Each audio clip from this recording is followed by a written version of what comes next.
Et voilà, chers amis, une autre vidéo. Et bien voilà, avec les trucs de caméra, de trucs de montage, et bien me voilà, bien emmitouflé, dehors, ok, au froid, ok.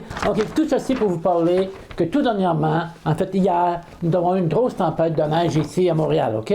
Il a tombé 30 cm de neige. C'est vraiment inconfortable, c'est vraiment pas agréable, ok.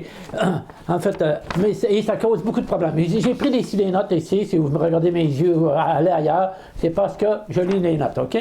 La ville, en fait, c'est ça, aussi, la ville doit être nettoyée. Il faut qu'ils mettent tous les efforts, beaucoup d'efforts pour nettoyer la ville, les trottoirs, les rues, ainsi de suite, pour pas que les autos aient d'accidents. OK? Ça, c'est dangereux avoir autant de neige comme ça. C'est vraiment inconfortable. OK? En fait, aussi, c'est un de mes amis à qui j'ai dit ça, mon ami Alberto de la Suisse, qui lui, qui est un homme très frileux, en fait, il trouve vraiment décourageant de vivre ici au Québec, OK? Mais en fait, nous, on est habitués, on s'en fait pas trop, ben, on s'en fait, faut l'admettre, OK? On s'en fait aussi. Mais en fait, je revenais avec un autre aspect, alors, OK? En fait, moi, tous les matins, je vais me promener, faire une promenade dehors, mais hier matin, il y avait trop de neige partout sur les trottoirs, partout dans le parc que j'avais. Il y avait de la neige, c'était vraiment inconfortable de pouvoir se promener. En fait, que j'ai cancellé la promenade. Puis le matin, je suis allé, j'ai resté 10 minutes dehors. Il faisait froid, c'était vraiment pas agréable. Et puis, en tout cas, mais il y avait toujours de la neige, ça n'a pas été ramassé, mais les trottoirs ont été nettoyés, OK? D'accord.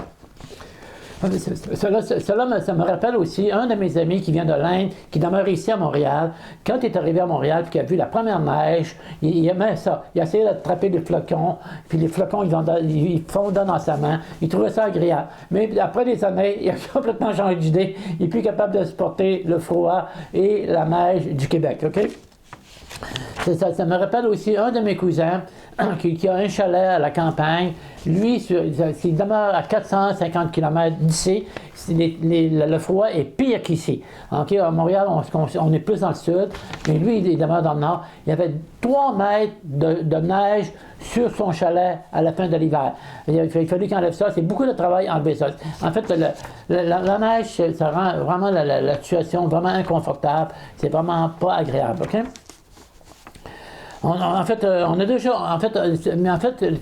cm, c'est rien à comparer. On a déjà eu des tempêtes plus grandes que ça, plus grosses que ça. Je me rappelle, il y avait une tempête, les autos ne pouvaient plus se promener sur les rues. Les gens se promenaient en skidoo, okay? Des moteurs, des véhicules spéciaux pour la neige. Okay? C'était quand même agréable de voir ça. J'aimerais ça, voir ça. On regardait ça par la fenêtre. En fait, si on regarde ça du côté de notre abri, de la maison, de l'appartement, à 2 ou 3 cm plus loin, l'autre bord de la fenêtre, il fait moins 30, moins 40 parfois. OK? Ici, j'ai connu des températures de moins 40 ici. Ça arrive moins souvent, mais 30, ça arrive assez souvent. L'hiver, c'est moins 30, je veux dire. Moins 30, c'est pas chaud. Quand il fait moins 10, je pense à ne pas aller prendre mes promenades dehors. C'est très froid. On s'amuse avec des gros manteaux, très, très, très chauds. Moi, j'ai un manteau qui peut supporter moins 40 degrés dehors. C'est vraiment inconfortable l'hiver. C'est vraiment pas agréable. OK? En fait, que les tempêtes nous causent vraiment des grands problèmes, le froid pour ceux qui sont frileux. Tu sais. La femme à Alberto, mon ami Alberto, l'épouse à mon ami Alberto est frileuse aussi. Et Alberto et son épouse ne seraient pas capables de vivre au Québec. En fait, des fois, on compare sa température en Suisse puis avec celle d'ici. C'est toujours plus froid ici. Dernièrement, c'est un petit peu plus froid en Suisse, mais on a repris nos habitudes de grandeur, de froid. All right? OK. OK, ben c'est ça. En fait, j'ai aussi, malgré toute cette tempête-là, tout c'était le froid que ça occasionne, la neige, j'ai vu des jeunes garçons de peut-être 12, 13, 14 ans se lancer de la neige. Nous aussi au Québec, on appelle ça des mottes de neige. On forme une boule, des boules de neige en fait, c'est ça. Et on se lance ça. Je me rappelle quand on était plus jeune, on se construisait des cabanes, des igloos l'hiver. puis on se divisait en deux équipes et on se bombardait de boules de neige, de mottes de neige qu'on appelait encore dans le temps. Et puis c'était vraiment agréable. On trouvait ça agréable, c'était amusant, c'était très amusant. En fait, c'est ça. En fait, malgré toutes les... Si on regarde ça, comme il faut, là, tu sais, vraiment que le monde matériel, c'est pas un endroit vraiment confortable, c'est pas tellement agréable. Mais si on regarde ça, il y a toute une organisation derrière tout ça. Les tempêtes ne viennent pas comme ça instantanément d'eux-mêmes. OK?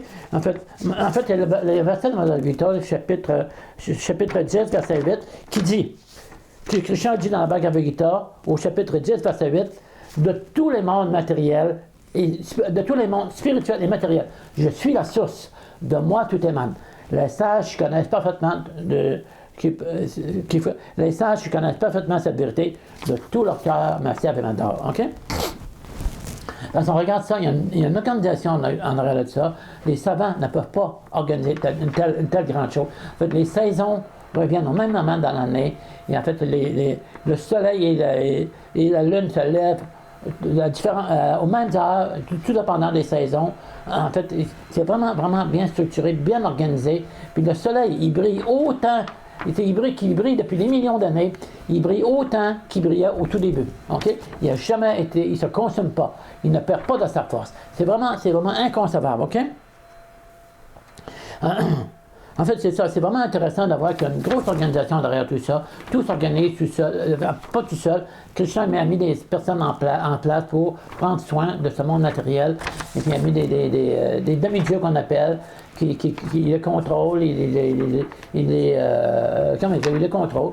En fait, il y a une correspondance avec eux, qui communique avec eux, puis dans leur cœur, parce que Christian se situe dans le cœur de chaque entité vivante, il dirige nos errances, OK? Selon qui s'abandonne à moi, je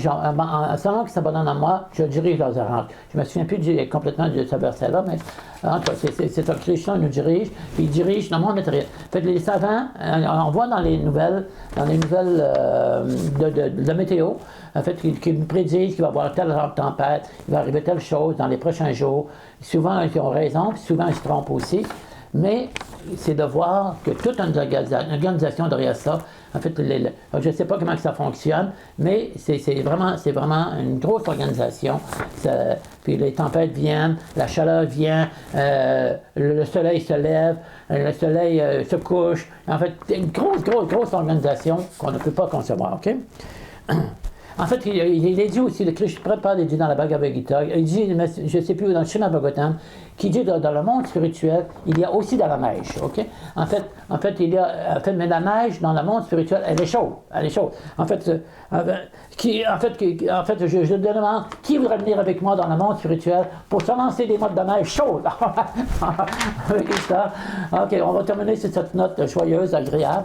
Et puis, ben, c'est ça, je vous souhaite une bonne fin de journée. Si vous voulez bien laisser un petit commentaire, un petit j'aime, un petit pouce, ou vous abonner, bien, vous êtes bienvenus. OK, ça me fait toujours plaisir. Avec Krishna, et à la prochaine vidéo. Avec Krishna.